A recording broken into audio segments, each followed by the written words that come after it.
Oremos. Padre Celestial, queremos darte gracias, Señor, por la bendición que nos das de reunirnos esta mañana para estudiar tu palabra. Queremos pedirte, Padre, que nos ayudes a entender lo que ella nos dice y queremos aprender a vivir de acuerdo a esos principios, Señor. Obra en nuestra vida, oramos en el nombre de Cristo Jesús. Amén. Génesis 41 nos enseña cómo un hombre pudo llegar a recibir de parte del sufrimiento, de parte de los problemas, el lado positivo. Cuando nosotros pasamos por problemas y dificultades, lo único que vemos en medio de los problemas es el lado negativo. Todo lo malo que ese problema, esa dificultad, produce en nuestra vida. Pero tenemos aquí un hombre llamado José que llega a ver el lado positivo del sufrimiento y nosotros podemos aprender de él para también poder en medio de nuestros problemas observar el lado positivo del sufrimiento. Empezamos con el sueño del faraón y en medio de ese sueño la soberanía de Dios. Observe capítulo 41 de Génesis, del versículo 1 dice: Aconteció que pasados 2 años tuvo Faraón un sueño.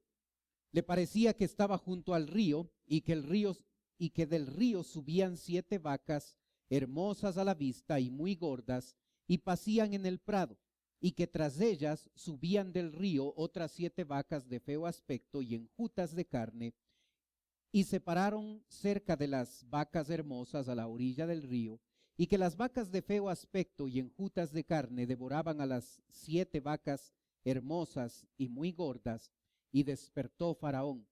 Se durmió de nuevo y soñó la segunda vez, que 7 espigas llenas de hermosas crecían de una sola caña, y que después de ellas salían otras 7 espigas menudas y abatidas del viento solano.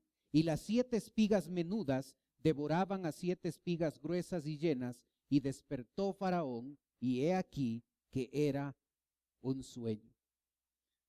La historia es bastante conocida, pero es importante que nosotros en medio de esta historia sumamente conocida, observemos qué es lo que está pasando en la vida de José.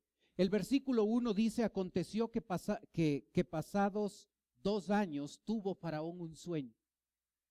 2 años.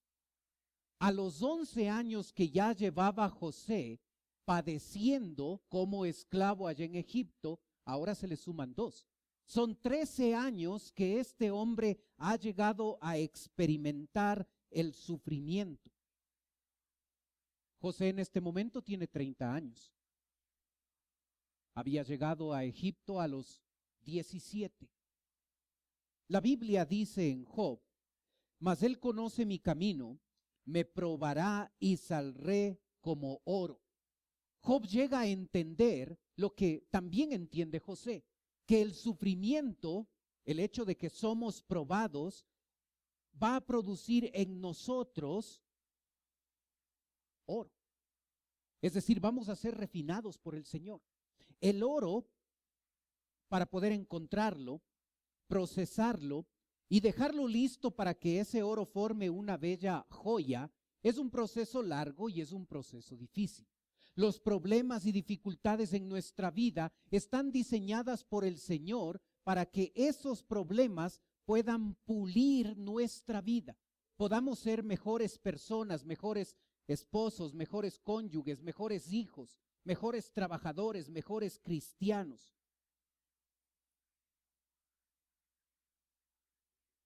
Habían pasado 2 años. Qué tremendo observar en la vida de José cuánto tiempo pasó sufriendo.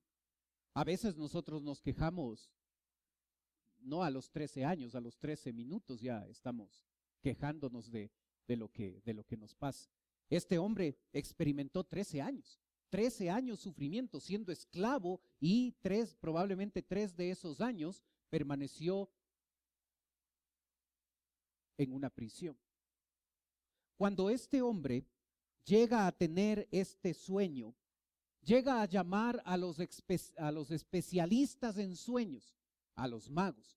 Versículo 8 nos dice: sucedió que por la mañana estaba agitado su espíritu y envió e hizo llamar a todos los magos de Egipto y a todos sus sabios, y les contó Faraón sus sueños, mas no había quien los pudiese interpretar a Faraón.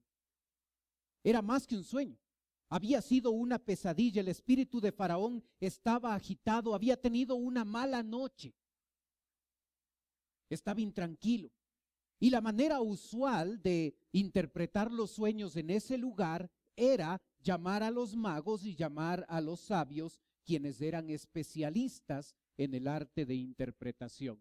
Observe, nuestra palabra magos es la traducción, se traduce con ese significado: hombres versados en los escritos sagrados.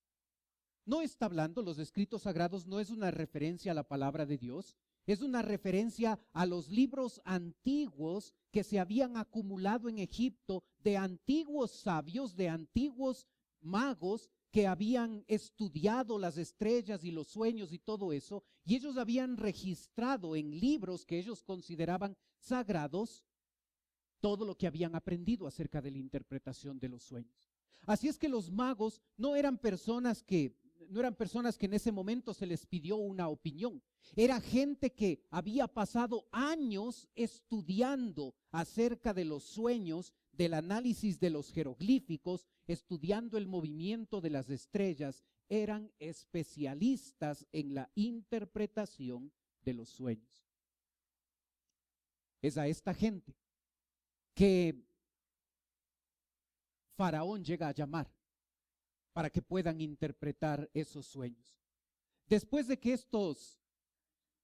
estas personas especialistas no pueden interpretar los sueños, el jefe de los coperos, aquel que se había olvidado 2 años antes, se había olvidado de José, entra en escena. Observe el versículo 9. Entonces el jefe de los coperos habló a Faraón diciendo: me acuerdo hoy de mis faltas, cuando Faraón se enojó contra sus siervos, nos echó a prisión de casa de capitán de la guardia, a mí y al jefe de los panaderos. Y él y yo tuvimos un sueño en la misma noche, y cada sueño tenía su propio significado. Estaba allí con nosotros un joven hebreo, siervo del capitán de la guardia, y lo contamos. Y él nos interpretó nuestros sueños y declaró a cada uno conforme a su sueño. Y aconteció que como él nos lo interpretó, así fue. Yo fui restablecido a mi puesto y el otro colgado. Observa, el copero no se acordó en este momento de José. Al copero le interesaba quedar bien con su jefe. Así es que recordó lo que había sucedido 2 años atrás. Y ahora, para quedar bien con su jefe, no por interés de José, sino por quedar bien con su jefe, le dice: hey, Faraón, ¿sabes qué? Hay un muchacho ahí en la cárcel que 2 años atrás interpretó el sueño. Ya que los magos, los especialistas, no han podido interpretar el sueño, ¿qué te parece si le llamamos a este muchacho para ver cuál es la opinión de él en torno a este sueño?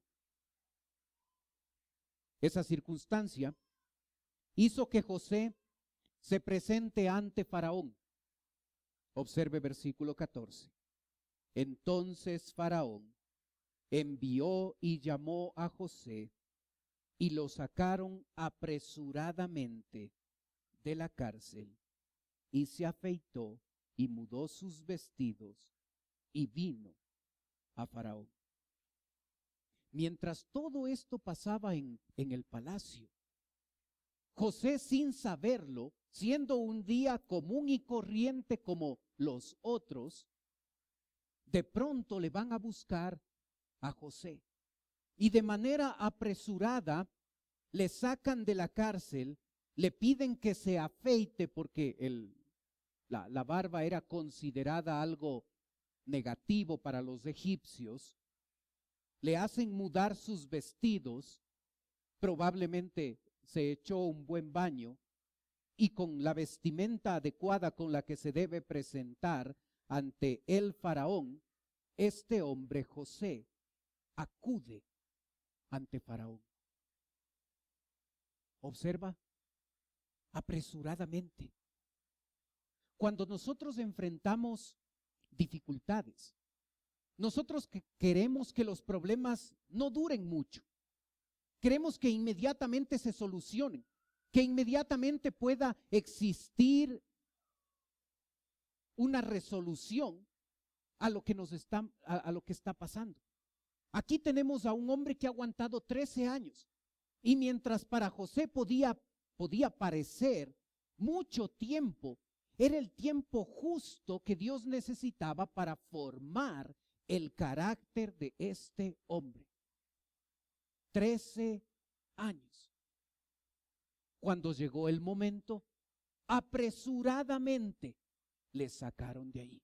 Cuando llegó el momento de Dios, cuando los problemas en la vida de José ya habían producido el efecto y la transformación que Dios quería lograr en la vida de él, cuando ya se había cumplido toda la obra en la vida de él, apresuradamente le sacan de la cárcel.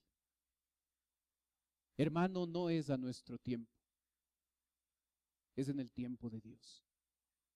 En el momento de Dios, Dios le sacó de los problemas a José. Muchas de las veces para nosotros, Dios tarda mucho.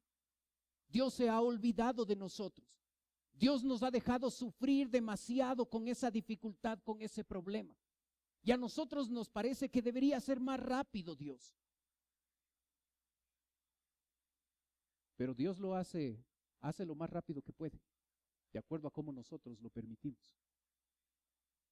Si nosotros tenemos muchas imperfecciones y somos rebeldes a la obra de Dios, eso le va a tomar más tiempo a Dios.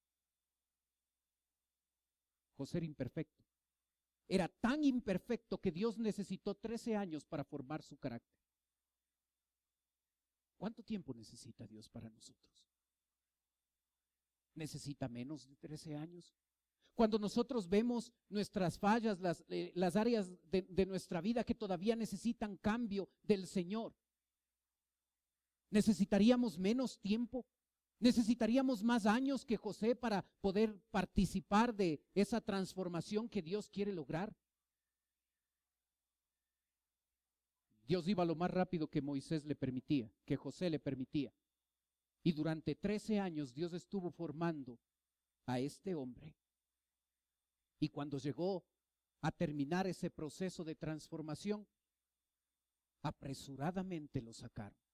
Ya había concluido la obra de Dios. Ya había concluido la transformación que Dios quiso hacer en la vida de este joven. Y como ya estaba listo, entonces iba a pasar a una etapa diferente en su vida. El versículo 15 nos dice: y dijo Faraón a José: yo he tenido un sueño, y no hay quien lo interprete, mas he oído decir de ti que oyes sueños para interpretarlos. Observa las palabras de Faraón. No le dijo a José: ¿qué tal, José? ¿Cómo te va? ¿Cómo te va en la cárcel? ¿Qué tal? ¿Te dan de comer bien? ¿Te tratan bien? ¿Tienes alguna queja? Observa lo que le dice el Faraón: yo he tenido un sueño. ¿Recuerda la última vez cuando José tuvo un sueño? ¿Recuerda cuando le contó el sueño al copero? Cuando el copero le contó el sueño a José. ¿Recuerda que el primer sueño que José tuvo le metió en problemas? Fue a causa de ese sueño que sus hermanos lo tomaron y lo metieron en una sucia cisterna y luego le vendieron a los madianitas.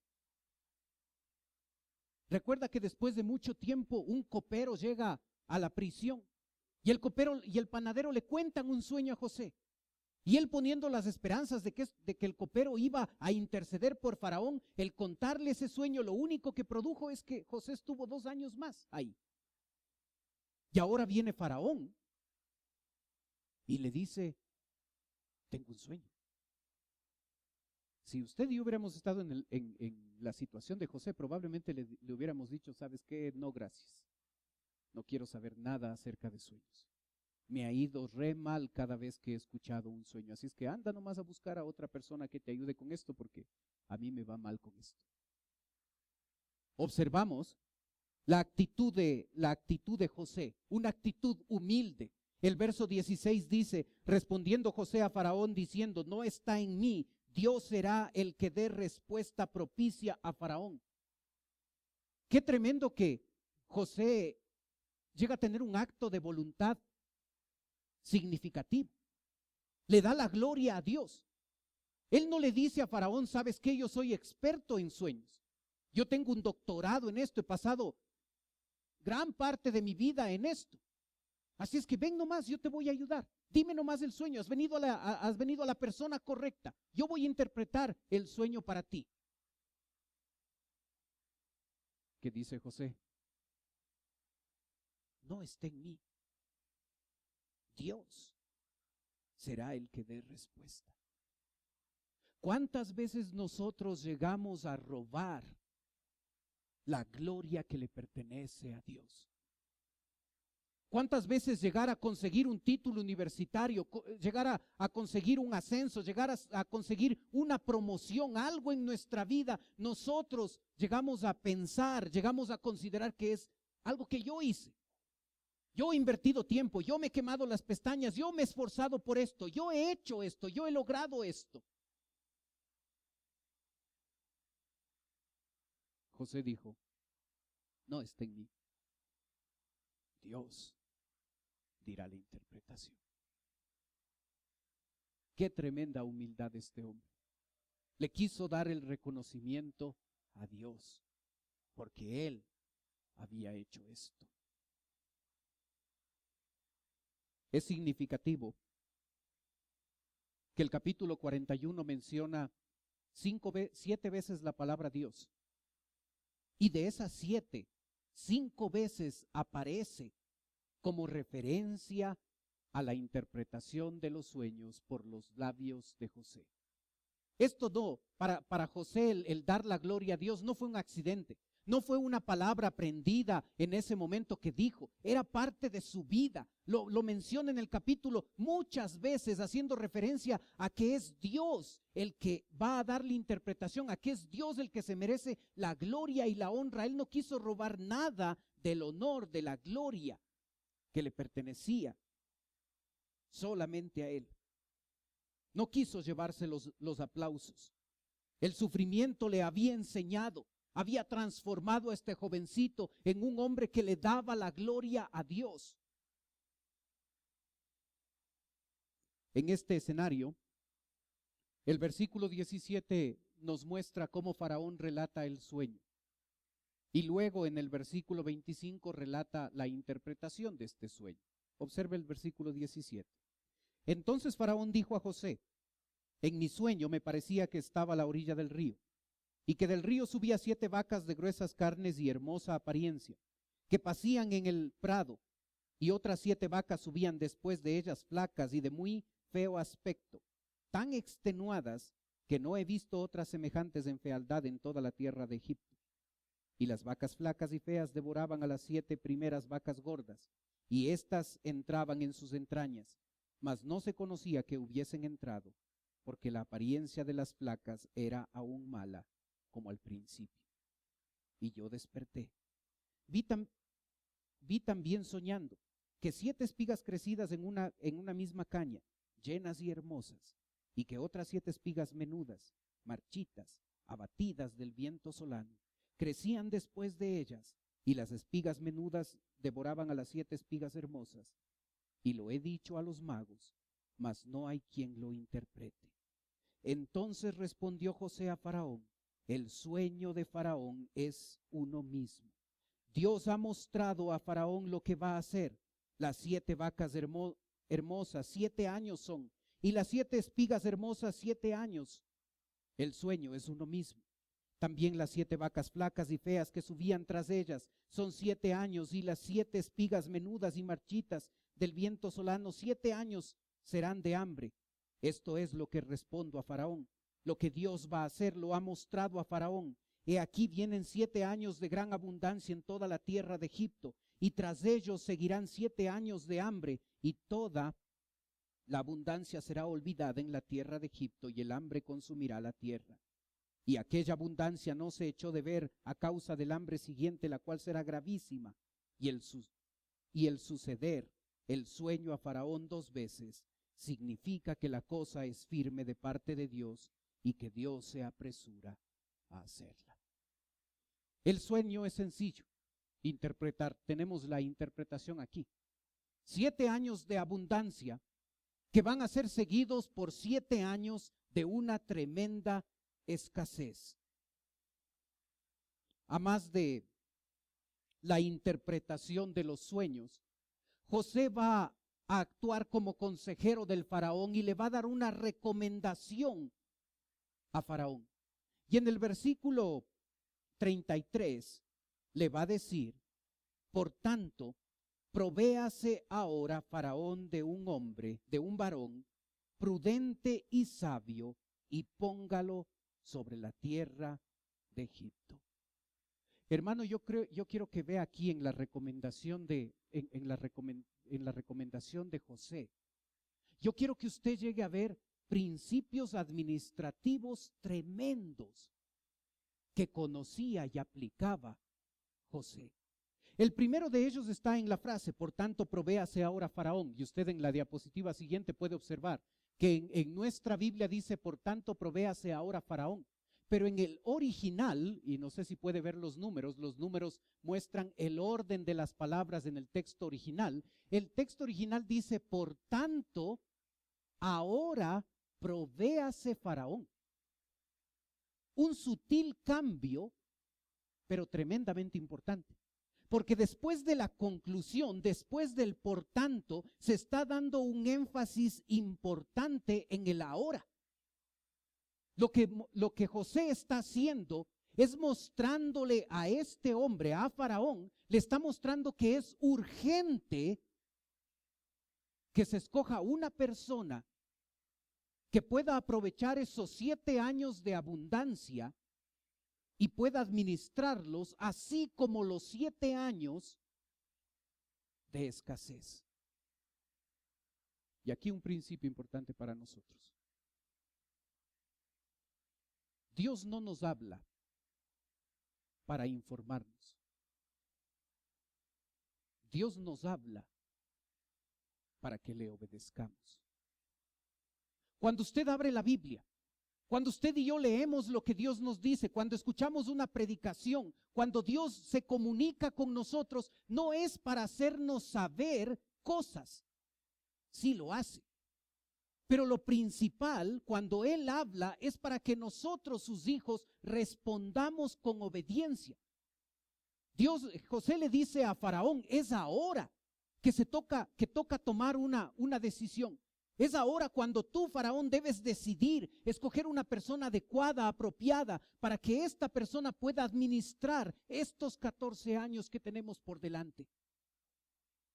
Hermanos, ahora es hoy el día de obedecer a Cristo.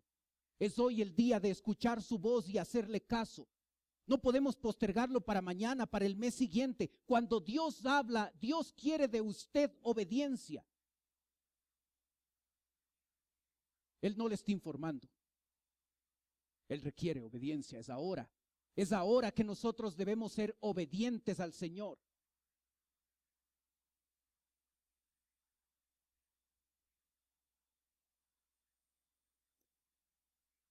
Pero en el verso 33 continúa diciéndonos: varón prudente, sabio, póngalo sobre la tierra de Egipto. Provéase ahora Faraón de un varón prudente, sabio, y póngalo sobre la tierra de Egipto. Qué tremendo lo que está diciendo este hombre.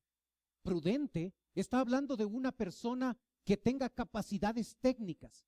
Sabio está hablando de una persona que tenga capacidades administrativas, y ponerlo sobre Egipto está hablando de que a esa persona se le debe dar toda la autoridad, toda la independencia, para que esa persona pueda tomar decisiones para llevar a cabo esa empresa de administrar 14 años trascendentales, no solo para la vida de Egipto,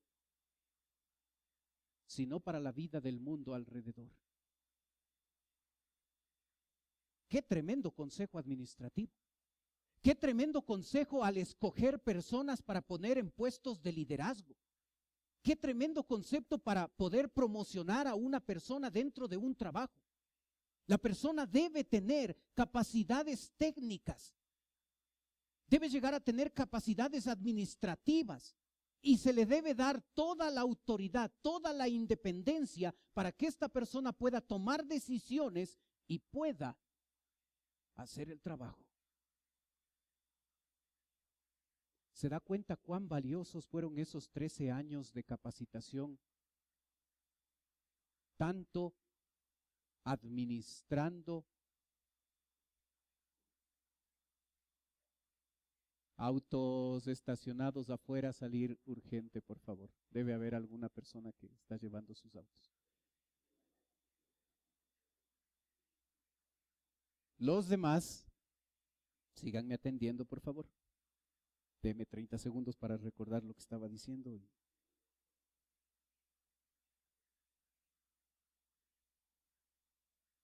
Observa. Prudente, sabio, póngalo sobre la tierra de Egipto. Era una persona técnica que debía estar al frente de esto. Era tan trascendental esos 14 años que debían poner a la persona idónea. Se da cuenta cómo esos 13 años de sufrimiento por parte de José, 3 en la cárcel y 11 como esclavo en Egipto, esos 11 trabajando como administrador para Potifar y esos otros 3 años trabajando como administrador, pero ahora no de la casa de Potifar, sino de la prisión, llegaron a ser tan trascendentales para darle la experiencia que necesitaba José para ahora administrar todo el imperio de Egipto. A veces estamos tan ciegos de lo que Dios está tratando de hacer en nuestra vida a través de los problemas.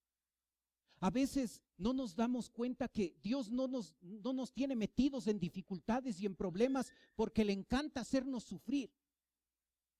Es porque Él está capacitándonos, y si tenemos el corazón adecuado para permitirle que Él obre, Dios está formando a nosotros para algo grande que tiene en nuestro futuro.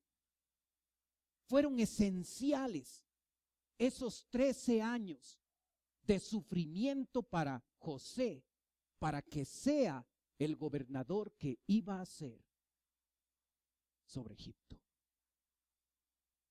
No vea como algo malo sus problemas. No vea algo como que usted quiere huir de esos problemas. No lo vea como algo que le ora al Señor para que le saque de esos problemas porque ya ha sufrido mucho. Los problemas son la escuela de Dios. Ahí nos enseña, ahí nos forma, ahí nos transforma. Esto no se aprende en un curso. Esto no se aprende leyendo un libro. Nos toca pasar por las dificultades, por los problemas, para que así Dios forme nuestra vida.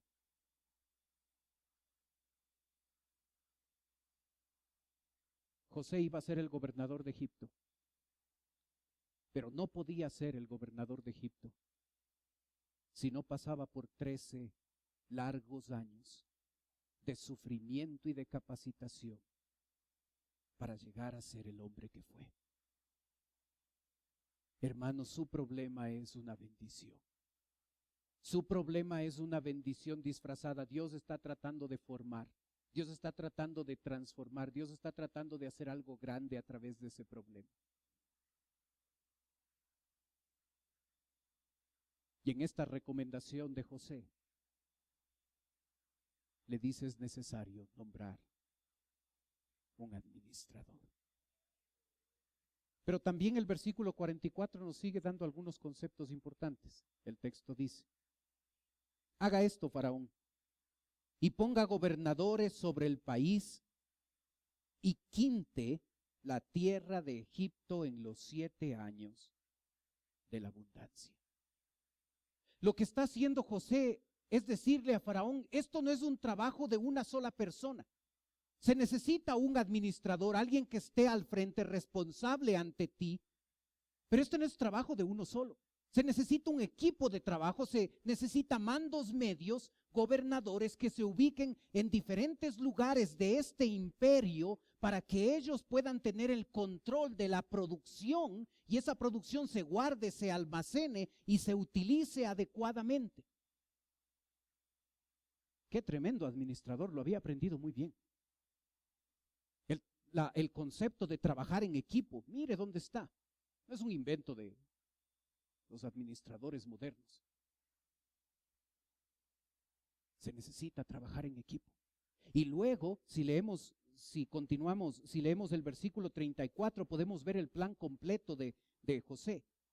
Haga esto Faraón y ponga gobernadores sobre el país y quinte, es decir, la quinta parte, el 20% de la tierra de Egipto en los 7 años de abundancia y junten toda la provisión de estos buenos años que vienen y recojan trigo bajo la mano de Faraón para mantenimiento de las ciudades y guárdenlo y esté aquella provisión en depósito para el país, para los 7 años de hambre que habrá en tierra de Egipto y el país no perezca de hambre.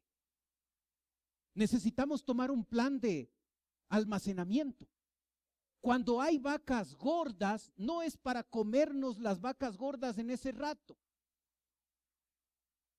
Es para usar para el mantenimiento, pero guardando lo que sobreabunda para cuando lleguen las vacas flacas.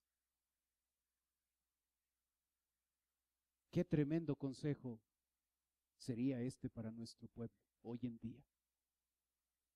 Si hay abundancia, no es para feriarse la abundancia, es para utilizarla y guardar el resto para cuando vengan las vacas flacas. Qué tremenda sabiduría, tan sencillo, pero tan profundo. Pero lo que debemos hacer es poner un impuesto.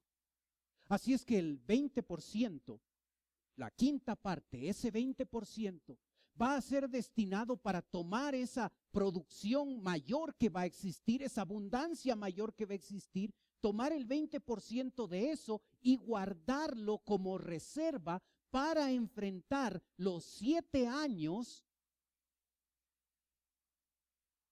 de escasez. Un impuesto que lo tomo y se revierte en beneficio del pueblo. ¿Recuerda hace cuántos siglos se escribió esto? Pero qué conceptos tan profundos y que podríamos prestarles más atención y la cosa sería diferente. Pero José no sabía que él era ese hombre. Él aconsejó a Faraón sin saber que él iba a ser escogido como gobernador. Y Dios a través de Faraón va a llegar a recompensarle. En el versículo 37 dice: el asunto pareció bien a Faraón y a sus siervos. Y dijo Faraón a sus siervos: ¿acaso hallaremos a otro hombre como este, en quien esté el Espíritu de Dios? ¿Sabe? Para Faraón, el único candidato para el puesto era José. Todos los magos, todos los sabios no habían podido entender lo que Dios iba a hacer a través de ese sueño. Si el faraón solo fue impresionado por la habilidad que José tenía de interpretar los sueños, le hubiera escogido como uno de sus sabios. Quizás uno de los jefes de los sabios. Pero Faraón sabía que tenía oro en sus manos, del bueno, del de 21 quilates, y no podía dejar a este hombre ir. Sabía que este hombre no solo era un intérprete de sueños. ¿Acaso hallaremos a otro hombre como este? se dio cuenta que era tremendo este hombre. Era el candidato adecuado. Pero sabe, más significativo que sorprenderse por cómo era José, es como Faraón se sorprende de la espiritualidad de José. Versículo 38. Y dijo Faraón a sus siervos: ¿acaso hallaremos a otro hombre como este en quien esté el Espíritu de Dios? Y dijo Faraón a José: pues ¿qué Dios te ha hecho saber todo esto? No hay entendido ni sabio como tú. Observa lo que hace Faraón. Probablemente no entendía mucho lo que estaba diciendo, pero este hombre dice: en quien esté el Espíritu de Dios. Cuando Faraón observaba a José, observaba que José tenía al Espíritu Santo. Espíritu de Dios es una referencia al Espíritu Santo aquí. Un incrédulo se da cuenta que un hombre tiene el Espíritu de Dios en él. Y yo me pregunto, la gente incrédula que está a nuestro alrededor, ¿ve al Espíritu Santo en nuestra vida?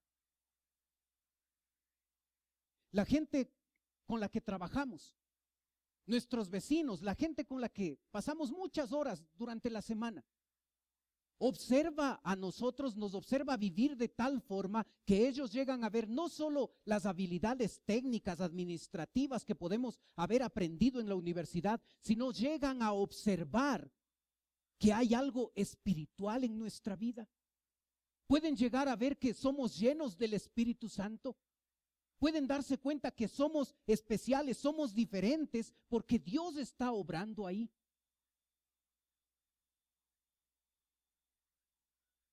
La gente con la que usted pasa mucho tiempo se da cuenta que está lleno del Espíritu Santo.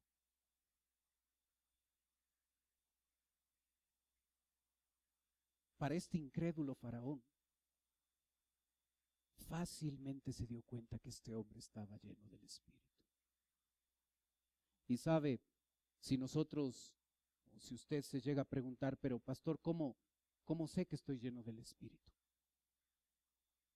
¿Debo hablar en un idioma que nadie me entienda? ¿Debo llegar a lanzarme al suelo porque el toque del Espíritu y debo hacer piruetas ahí? Efesios 5 dice que la persona que está llena del Espíritu Santo observará una transformación en 3 áreas. Su relación con Dios, versículo 19. Su relación en su hogar, desde el versículo 21 de Efesios 5 en adelante. Y en Efesios 6, un trabajador excelente. Así se ve la llenura del Espíritu. No con tonterías como hablar un idioma raro o lanzarse al suelo. Eso es fácil aprenderlo y reproducirlo. Pero ser un hombre, un verdadero adorador, una persona que tiene una correcta relación con Dios. Ser un esposo que ama a su esposa como Cristo amó a la iglesia. Ser una esposa que se somete a su esposo. Ser un hijo que obedece a sus padres. Ser padres que crían en disciplina y amonestación a sus hijos. Ser empleados que trabajan como si Cristo fuera el jefe. Ser jefes que tratan con un vocabulario adecuado y correcto a sus empleados. Eso dice Efesios 5. Esa es la llenura del Espíritu Santo. Esa es la evidencia que este mundo que necesita de Cristo necesita observar cada día en nuestra vida. No solo que tenemos habilidades técnicas para realizar el trabajo. No solo que soy bueno para realizar esta actividad que me han encomendado aquí en la empresa, sino que lleguen a observar una vida espiritual que les habla a ellos y que les muestra que usted y yo somos diferentes. No porque tenemos un título o un curso de PhD o eso, porque Cristo es real en nuestra vida. Eso necesita el mundo.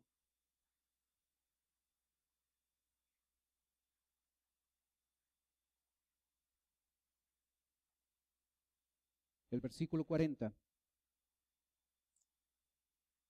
Faraón le dice: tú estarás sobre mi casa, y por tu palabra se gobernará todo mi pueblo. Solamente en el trono seré yo mayor que tú. Estarás sobre mi casa. Serás un administrador del palacio real. Pero hay algo más en la promoción. Y gobernarás todo mi pueblo. Serás gobernador del imperio egipcio. Qué tremenda promoción. Escuche, por favor,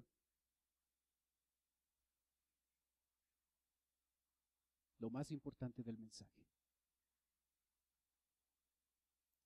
Usted y yo pasamos por problemas y por dificultades. Puede ser que en este momento usted esté enfrentando algo difícil. Puede ser que en los próximos días o meses usted va a enfrentar algo difícil. Pero sabe, ante los problemas, solo hay dos maneras de reaccionar. La primera manera es enfrentar esos problemas con rebeldía, con desesperanza, con una actitud incorrecta. Dejar que esos problemas nos llenen de resentimiento, de amargura y a veces aún con deseos de venganza, porque ha sido alguien que ha producido eso malo, algo malo en nuestra vida. El mundo enfrenta los problemas así. Y si usted y yo reaccionamos de esa forma ante los problemas, nunca conoceremos el lado positivo del sufrimiento. Pero la siguiente alternativa es llegar a entender que los problemas en verdad son bendiciones disfrazadas.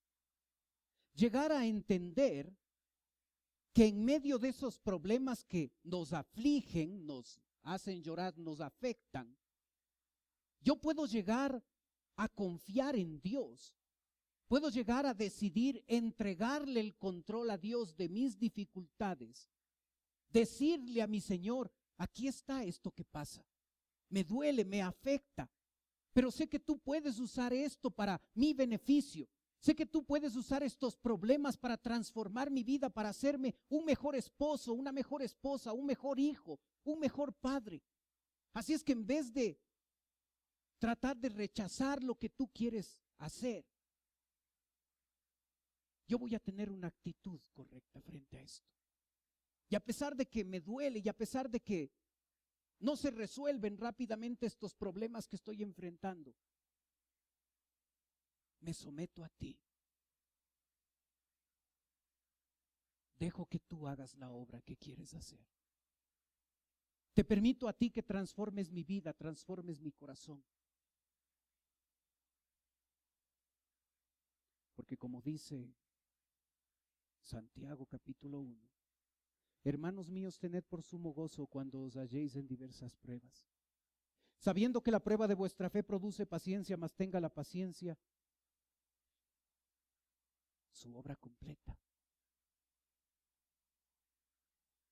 para que seáis perfectos y cabales sin que os falte cosa alguna. ¿Ha dejado que Dios haga la obra completa? Solo cuando el problema produce la obra completa, somos maduros y cabales, somos perfectos y cabales. No hay otra manera. Si José hubiera salido 2 años antes, cuando le dijo al copero que le cuente a Faraón que estaba preso, nada de esto hubiera pasado. Dios necesitaba completar su obra. Y todavía faltaba 2 años más en la vida de él.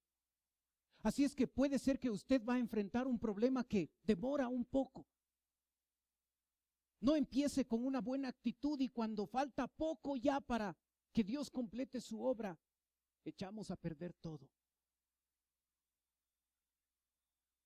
Por eso es que cuando usted lee Santiago 1, ve al escritor hablando de problemas y el escritor nunca pide fortaleza, como nosotros a veces pedimos cuando estamos en problemas. Señor, dame la fuerza para enfrentar esto.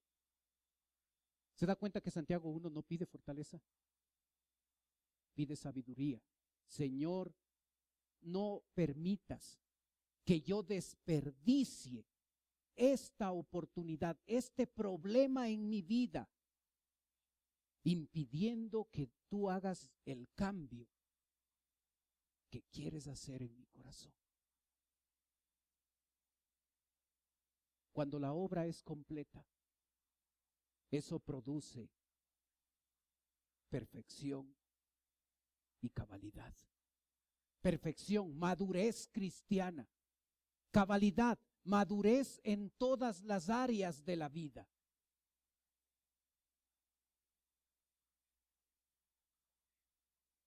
Está experimentando el lado positivo de los problemas. Todo depende de actitud. Todo depende de decisión. Si estamos experimentando problemas y estamos amargando la vida por eso, si estamos reaccionando de manera inadecuada ante los problemas, si estamos haciendo de nosotros personas resentidas, vengativas, no va a pasar nada. Van a seguir viniendo los problemas y nada va a pasar en la vida. Pero usted y yo tenemos la opción de enfrentar los problemas de manera muy diferente, como lo hizo José. Tened por sumo gozo. No porque somos masoquistas, no porque nos gusta sufrir, sino porque nos damos cuenta que ese problema es un tesoro en nuestras manos, que Dios ha bendecido nuestra vida con esa dificultad, porque Él quiere purificarnos y sacarnos como el oro para su gloria y honra. Usted y yo decidimos cómo enfrentar los problemas.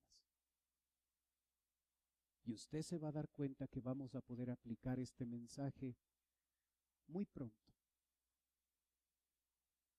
Porque nuestra vida está llena de problemas.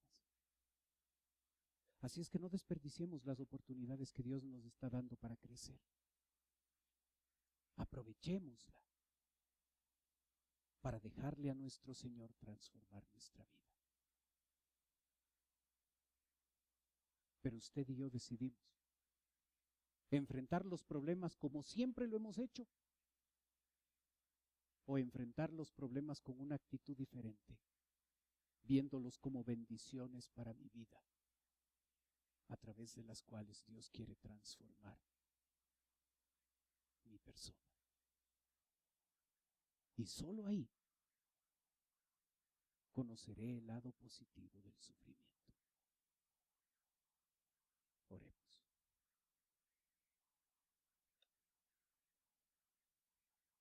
Padre Celestial, queremos darte gracias, Señor, por tu palabra.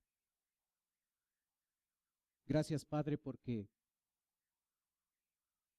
podemos ver un tremendo ejemplo en la vida de José. Un hombre común y corriente, con dificultades, con debilidades. Pero a través de esos 13 años de sufrimiento llegó a entender que los problemas en verdad son bendiciones. Y tú le transformaste a ese joven de 17 años Salvador del imperio más grande de ese tiempo.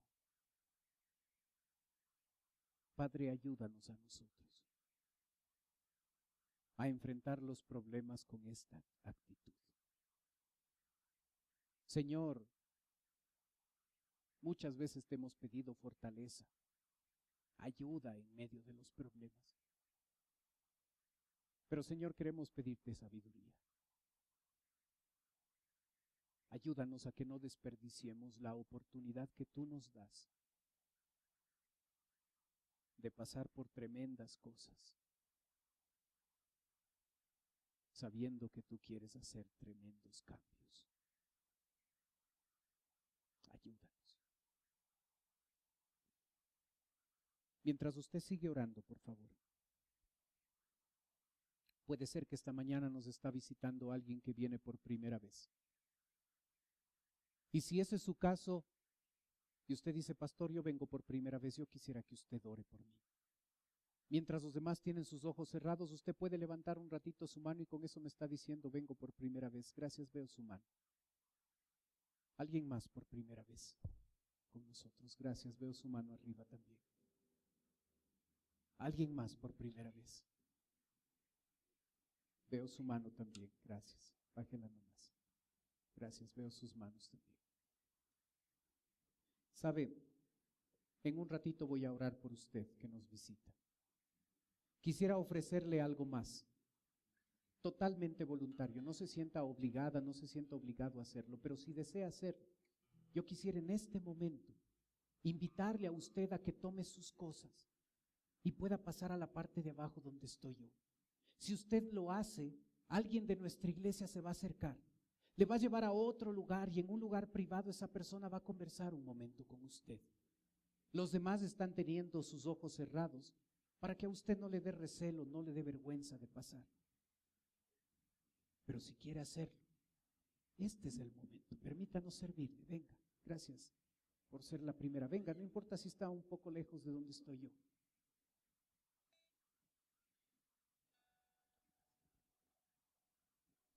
Venga nomás con toda confianza.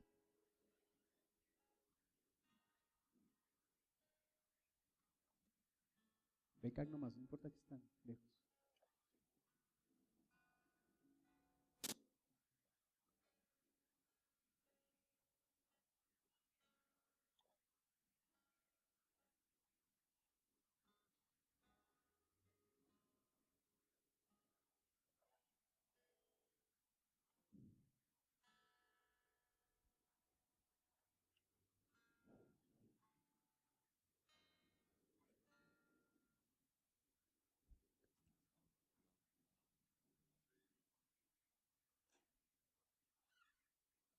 Padre Celestial, te ruego por las personas que nos visitan.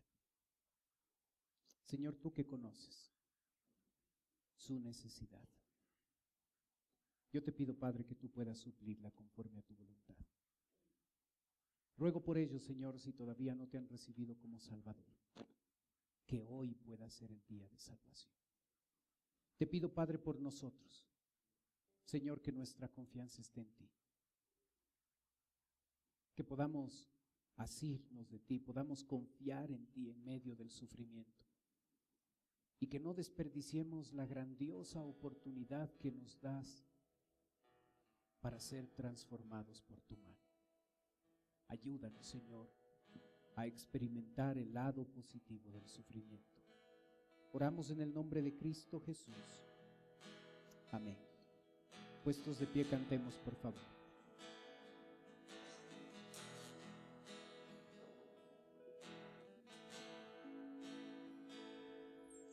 En paz me acostaré y así mismo dormiré, porque solo tú, Señor, me haces vivir confiado. En paz me acostaré y así mismo dormiré, porque solo tú, Señor, me haces vivir confiado. Porque solo tú, Señor, haces vivir confiado. quien me libra del temor, quien me quita la ansiedad, si no eres tú. Quien me abraza con su amor, quien me da de su perdón, si no eres tú.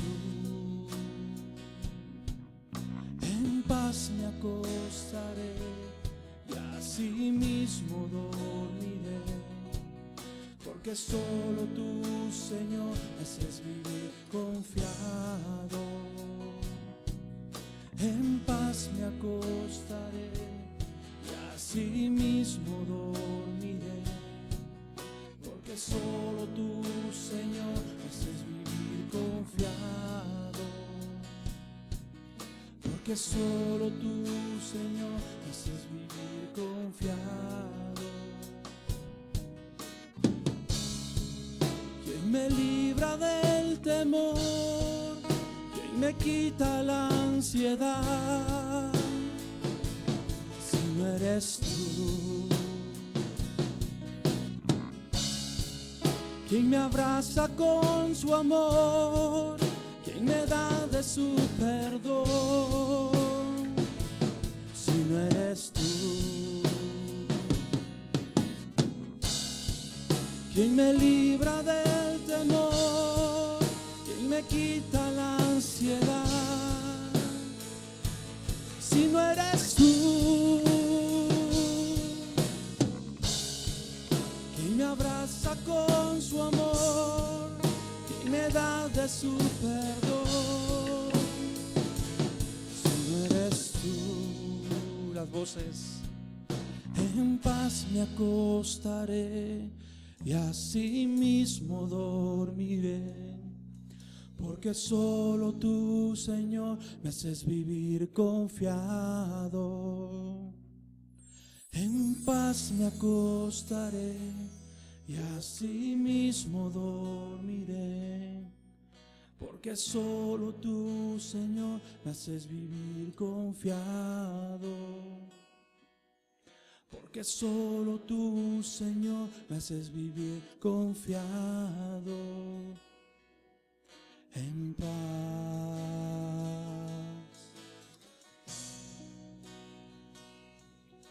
En paz.